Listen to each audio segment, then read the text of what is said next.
Good evening. My name's Trent Johnson, and from a very young age, I had a passion for hats. I just didn't really know how deep this passion was or where this passion would take me until a friend or a customer or a friendomer called me one evening and said, he's like, Trent, you've made me hats. This guy lived on the West Coast. He was a pseudo cowboy now, but he was a surfer, and he's like, you made my hats. I love my hats, and I know you've built hats for the president and the Emir of Kuwait and all these other people in movies, but how did you get into hats? And why did you choose hats? And I thought to myself, well, it took me a minute to kind of comprehend his question, but I didn't choose to be a hat maker. I really think it kind of chose me. From a very young age, both of my grandparents, my grandpa Johnson in Pueblo, he always wore hats, and he had this silver Resistol. I'd play the Lone Ranger in that. And then he had this brown Stetson fedora. And when he gave me this hat, it still had the price tag in there, $10, and it was from the 40s, so that was what is that now, like $1 billion or something? And so I got to wear this hat, and this is like the early 80s, and I had it, and I got this, I saved up my money, and I bought this genuine synthetic Taiwanese leather jacket, and I had this bullwhip that I think I got it at Mesa Verde, and I was Indiana Jones, and it was the coolest. And after that, the passion for hats kind of kept growing. And 1982, we went on a family vacation to Epcot Center. I think it was the year it opened. And anybody out there that might know me a little bit knows I'm really not very normal. But I saved all my vacation money. And at all the different countries, I bought hats. I bought a hat. I bought a fez in Morocco. I bought a beret in France. That would be normal for my kids. They've kind of grown up in my business, but that wasn't normal for me. But it was normal for me, but not for kids my age. Like Hot Wheels, cool, comic books, baseball cards, but I collected hats, and that just was kind of off. So if we fast forward a little bit more, kind of how I got the entrepreneurial bug and got to incorporate my passion is from these two things right here. Yeah, right? My buddy Ray we were skateboarders, and we lived in Pueblo, and we went to Colorado Springs and went skateboarding downtown, and we got to go to Wave Rave, because every good landlocked state needs a good surf shop. Totally makes sense.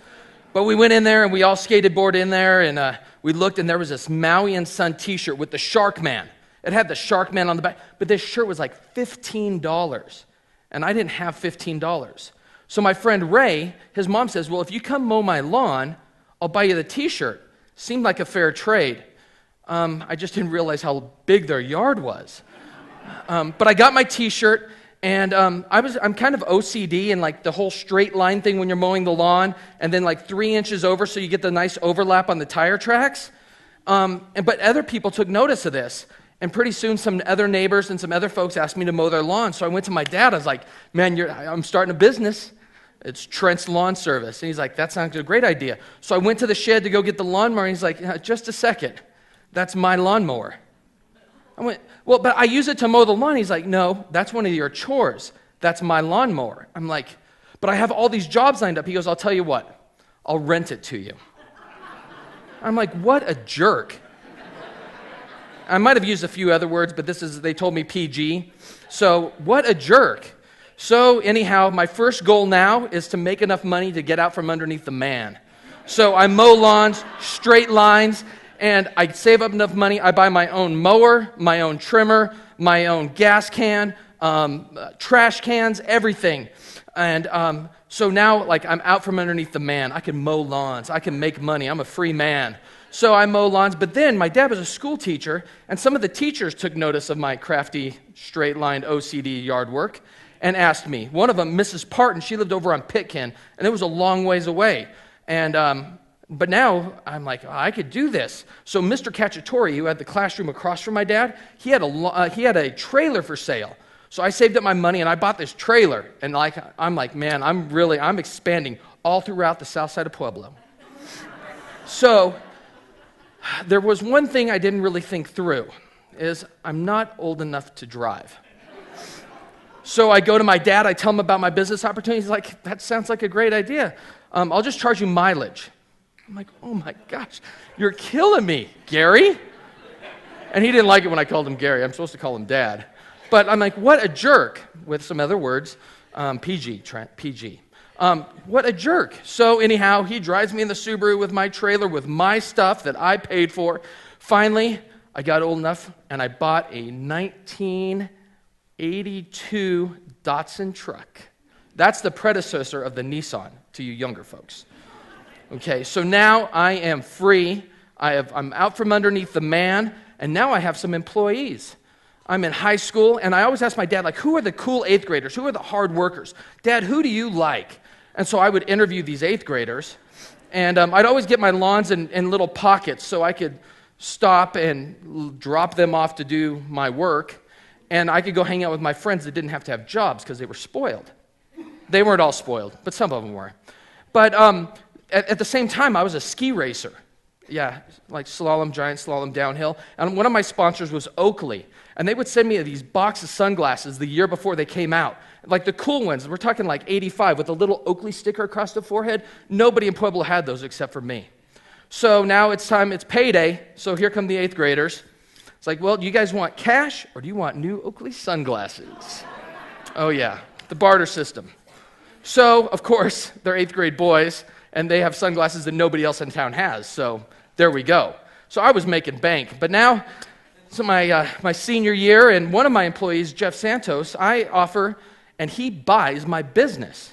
I sold a business that I started in middle school for book money. I sold it for book money. Okay, so I sold this business for book money, and I had put out applications to all these schools, and I got denied from all of them, except for UNC. And at the time, it kind of felt like a curse. My dad went to school here, my mom went to school here, and I did not want to follow in their footsteps. They're the ones charging me rent. Now, my song has changed a little, because now I am straight out of Greeley. But at the time, I did not want to be here. But boy, am I so glad I got stuck in Greeley. So I was going to change the world. I was going to be an entrepreneur. I was going to go to business school. I didn't know that you kind of had to test into it and have good grades. So I didn't get into business school. Because I like to jab at my dad back in the day as those who can do, and those who can't do, teach, Dad. And that was a joke at my dad. I actually went to school to be a teacher. I got along great with the kids, not so well with the parents. And during this time, I actually got a job on a ranch just west of town, and it was Ed and Sue Orr's ranch. And I think one of the reasons they hired me, besides my strong work ethic and OCD-ness, is I didn't really know anything. And so I didn't try to build fence the way my granddaddy's granddaddy taught me. I was a sponge. But at the ranch, in the barn, was this little hat shop where we made cool hats like this. And the smell, the equipment, everything, it was just, I was in awe. I mean, I might have cut class to wash hats. And so I was working on the ranch and getting to work in the hat shop. It was like a dream come true.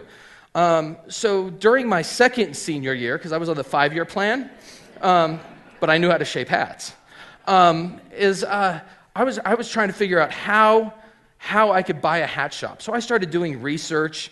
Now this is like, kids out there, this is like green screen computer, like barely internet, okay? So I was like, I don't even remember how I did it, but it was really painstaking. And I couldn't find any equipment. So I finally went to Ed and Sue Orr and was like, hey, do you guys think you would sell this to me? And they're like, well, why don't you put together a business plan? Well, I wasn't smart enough to get into business school. So what do you do?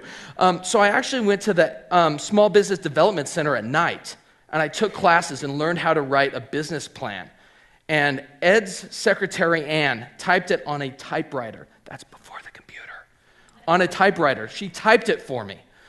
And it was, I was ready. I was gonna buy this hat shop. I mean, how could I not succeed? We made 60 hats a year. And during all of this little commotion of learning to buy the hat shop, I didn't know how crazy my life was going to get, because at that very time, I met the love of my life. But I didn't know she was the love of my life. She told me she was the love of my life and that we were going to be married. But anyhow, so, it was my second senior year. I'm falling in love, and I'm going to buy a hat shop. So I started going to banks with my business plan, and, I didn't really have a suit, but, I tucked in my shirt and stuff.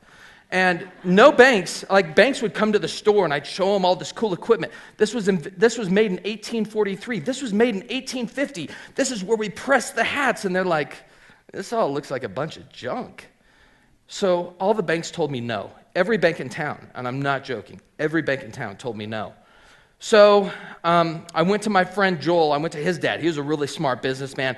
I sent him my business plan. He's like, man, this looks like a lot of work for very little return. I'm like, but I could turn it around. I could build 120 hats next year. And he's like, well, I'm going to pass, but here are some things I'd work on. So I worked on the things he told me about, and I sent it to my Uncle Dick in Birmingham, Alabama. And he looks at it, and he's like, well, in his accent, I can't do it. You guys would hit me. But he says, you know what? I'm going to loan you the money. And I'm like, okay, that's great. But remember, I went to night classes to learn business, so I know the questions to ask. I was like, so what's the interest rate? And he's like, I'll tell you what, Trent. Every year you owe me money, you have to build me one custom hat. I'm like, that's a pretty sweet deal. So I take that. Now I'm still short half the money, and I don't know what to do. All the banks have told me no. My uncle gave me half on a loan, so I don't want to do this because I really dislike those jerks, my parents.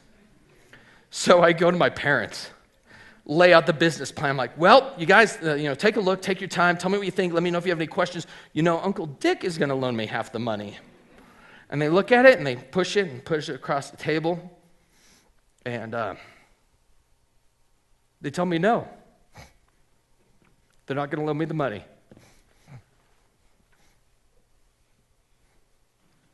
I'm just like, I'm beside myself.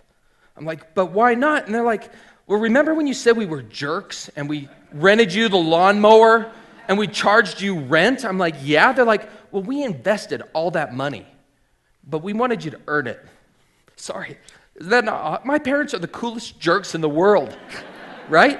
So I got to buy Greeley Hat Works.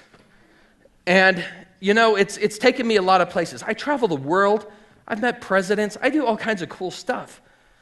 But my friend that asked me about how I got started in my Maui and Son t-shirt, I turned the tables and I asked him, I was like, well, Rich, you're a cool guy, pseudo cowboy surfer dude.